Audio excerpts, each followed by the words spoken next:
Ya Allah Bapa, berfirmanlah bagi setiap kami, dan biarlah di dalam belas kasihan-Mu Engkau menjamah dan melembutkan setiap hati, membersihkan dan memberikan pengertian benar kepada setiap kami, supaya firman yang hidup, firman yang kekal, firman yang mengubahkan itu sungguh bekerja berkarya di dalam kehidupan kami, sehingga Bapa, oleh karenanya kami dibawa untuk menjadi orang-orang yang sungguh menyukakan hati-Mu. Pakai hamba menjadi saluran berkat-Mu, dalam nama Tuhan Yesus. Haleluya, amin. Saya memberikan tema membangun kesadaran akan identitas diri. Nah, kenapa ini sangat penting membangun kesadaran akan identitas diri? Karena seringkali kita tidak tahu siapa kita. Kita tidak menyadari kita ini sebenarnya orang seperti apa. Kita sudah menerima Yesus sebagai Tuhan dan Juru Selamat pribadi kita, tetapi masih banyak di antara kita tidak masuk ke dalam kesadaran kalau kita ini adalah orang percaya, milik Tuhan. Kristen berarti pengikut Kristus, tetapi dalam hidup seringkali kita tidak mengikuti Kristus. Hanya labelnya Kristen, KTP-nya Kristen, tapi kehidupannya bukan kehidupan Kristen. Sama seperti orang-orang yang tidak mengenal Allah, bahkan mungkin lebih buruk dari orang-orang yang tidak mengenal Tuhan, tidak mengenal Yesus. Nah, hal ini perlu kita selesaikan, perlu kita atasi dengan apa? Mari kita membangun kesadaran itu di dalam diri kita. Saya ingin membawa kita kepada kebenaran firman Tuhan yang sudah kita baca tadi. Saya mau membacakan kembali. Karena kewarganegaraan kita adalah di dalam surga, dan dari situ juga kita menantikan Tuhan Yesus Kristus sebagai Juru Selamat. Nah, saya akan bawa untuk melihat ayat lain. 2 Korintus pasal yang kelima ayat 1 dan 2. Karena kami tahu bahwa jika kemah tempat kediaman kita di bumi ini dibongkar, Allah telah menyediakan suatu tempat kediaman di surga bagi kita, suatu tempat kediaman yang kekal yang tidak dibuat oleh tangan manusia. Selama kita di dalam kemah ini, kita mengeluh karena kita rindu mengenakan tempat kediaman surgawi di atas tempat kediaman kita yang sekarang ini. Nah, perhatikan teman-teman, berdasarkan kebenaran firman Tuhan ini, Tuhan ingin berkata, setiap kita yang menyatakan diri sebagai orang percaya, sebagai orang Kristen, sadarlah kita punya kewarganegaraan, 2 kewarganegaraan. Dan kewarganegaraan ini tidak bisa dipisah, dalam artian sebentar saya warga negara dunia Indonesia, sebentar saya warga negara surga. Tidak bisa. Ketika kita terima Yesus sebagai Tuhan dan Juru Selamat pribadi kita, kita menjadi warga negara surga. Kita menjadi warga negara kerajaan Allah. Pertanyaannya, di mana kita sekarang tinggal? Masih di dunia, masih di Poriaha, Pagaran Baringin. Nah, kalau kita tinggal di Poriaha, Pagaran Baringin, kewarganegaraan kita apa? Warga negara Indonesia. Setiap kita di sini warga negara Indonesia. Tapi bersamaan dengan itu, ketika kita percaya Yesus, menerima Yesus sebagai Tuhan dan Juru Selamat pribadi kita, setiap kita menjadi warga negara surga, warga negara kerajaan Allah. Jadi aminah, bersyukurlah. Coba perhatikan, renungkan dengan baik. Kalau kita sadar, sebenarnya luar biasa status ini. Identitas kita luar biasa. Kalau kita menjadi warga negara Indonesia dan menjadi warga negara kerajaan Allah, apa yang harus kita lakukan? Bagaimana kita menyikapi kewarganegaraan ini? Titus 3 ayat 1. Ingatkanlah mereka semua supaya mereka tunduk pada pemerintah dan orang-orang yang berkuasa, taat dan siap untuk melakukan setiap pekerjaan yang baik. Perhatikan, kita sebagai warga negara dunia ini sekaligus menjadi warga negara surga kerajaan Allah, kita punya kewajiban, yaitu apa?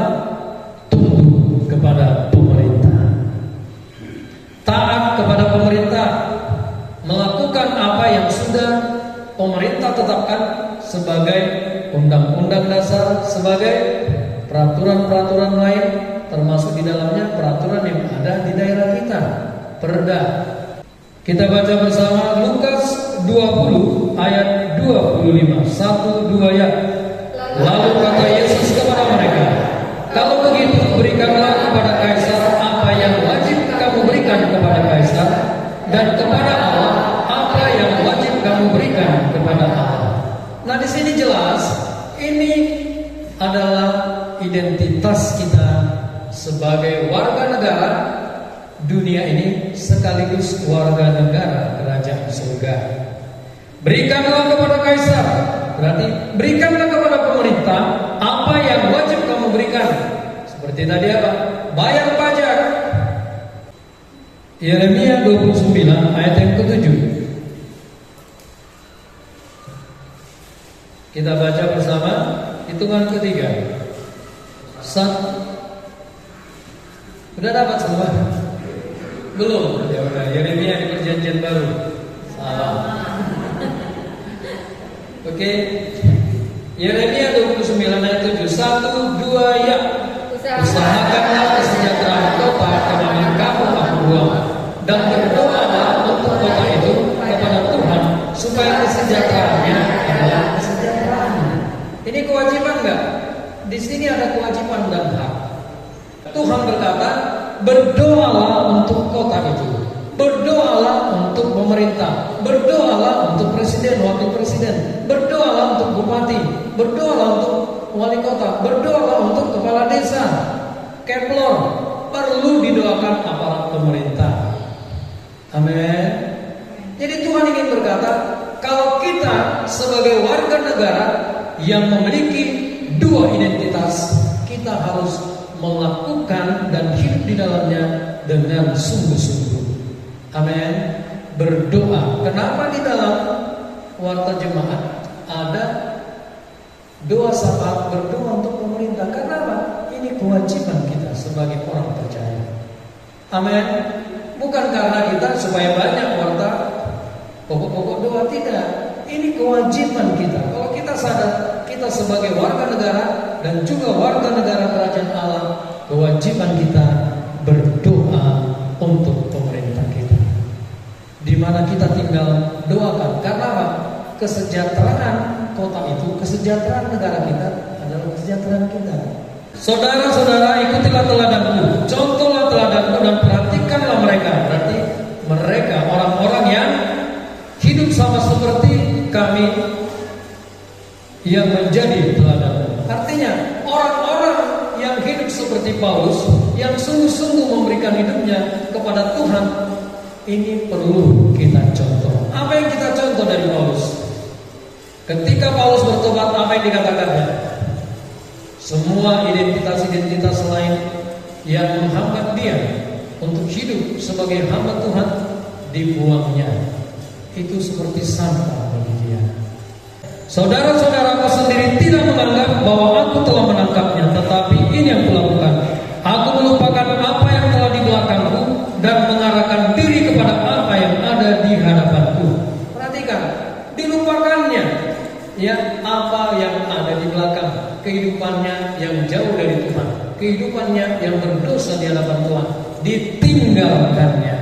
Kemudian dia menghadap dan fokus kepada kehidupan sekarang untuk bisa memuliakan Tuhan. Nah, kemudian dikatakan berlari-lari kepada tujuan ya untuk memperoleh hadiah. Amanah, kalau kita renungkan ini baik-baik, berarti apa? Tuhan ingin kita hidup seperti identitas kita. Orang percaya, orang Kristen akan melupakan apa yang ada di belakangnya. Kehidupan yang berdosa, hal-hal yang menghalangi kita untuk berada di dalam Tuhan, kita tinggalkan, kita lupakan. Perhatikan, orang yang sadar dia memiliki identitas sebagai warga kerajaan surga, sekaligus warga kerajaan dunia ini yang hidup di tempat yang Tuhan berikan kepada kita, dia akan menjadi orang-orang yang melupakan kehidupan yang berdosa, mengarahkan hatinya di dalamnya, yang mengejar yang apa yang menjadi panggilan surgawi itu dengan apa? Menjadikan pengenalan akan Kristus lebih mulia daripada semuanya. Amin. Amin ya. Jadi kalau kita nggak sadar, yakinlah nggak akan ada kerinduan baca Alkitab. Kalau nggak sadar identitas kita sebagai warga kerajaan surga, hidup kita sembarangan.